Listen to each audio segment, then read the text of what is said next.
अशोक भारद्वाज जी, श्री धीरेन्द्र ढोल जी, श्री विजेंद्र मलिक जी, श्री निखिल मदान जी, श्री देवेंद्र अत्री जी, श्री प्रबंध खरगोदा जी, श्री राजीव जैन जी, मेयर सोनीपत, श्रीमती किरण कलकल जी, श्री मदन गोयल जी, श्री निशांत शोकर जी, और कोई अगर रह गया हो तो मैं क्षमा प्रार्थी हूँ। देखिए, मैं अपनी बात बहुत संक्षिप्त में रखूंगा क्योंकि बहुत सारे वक्ता हैं और आज का जो कार्यक्रम है उसकी जो योजना है, परियोजना है, उपलक्ष्य है, वे सारी बातें हमारे को विस्तार से हमारे सीनियर्स के द्वारा जरूर मिलेगी। लेकिन मैं अपनी बात सिर्फ ये रखना चाहता हूँ कि ये जो 11 साल का कार्यकाल श्री नरेंद्र मोदी जी हमारे यशस्वी प्रधानमंत्री के कार्यकाल के अंदर हुआ है, ये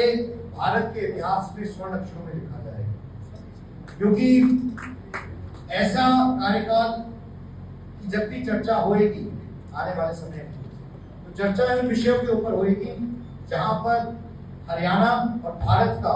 एक नया इतिहास लिखने का काम किया है। जो 2047 तक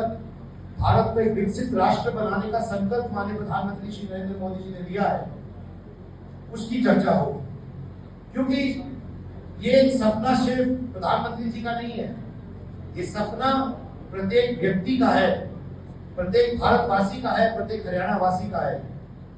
और हम सब जब मिलकर इसमें सहयोग करेंगे तो आने वाले 2047 तक भारत एक विकसित देश के तौर पर स्थापित होगा। आज मैं अभी हाल ही में विदेश से वापस आया हूँ एक यात्रा से,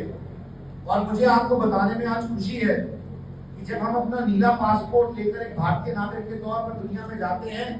तो भारतीय नागरिक की क्या संज्ञा है,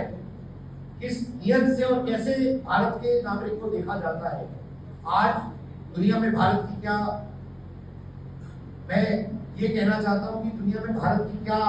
आज हैसियत बन गई है भारतीय नागरिक की।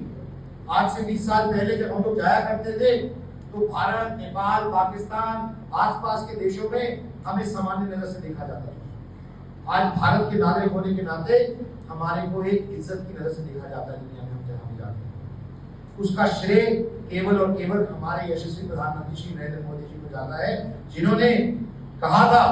कि ना उठा के बात करेंगे, ना आंख झुका के बात करेंगे, आंख में आंख डाल के बात करेंगे, और पाकिस्तान को वैसा जवाब देने का काम किया ऑपरेशन सिंदूर के द्वारा। हमारे भारत की जो ये ऑपरेशन सिंदूर के दौरान हमारे जो सैनिकों ने पूरे भारतवासियों का गर्व से सिर ऊंचा किया है, उसका श्रेय भी उनको जाता है। और साथ साथ जो भारत को एक विकसित राष्ट्र के तौर पर आगे बढ़ाने का काम कर रहे हैं,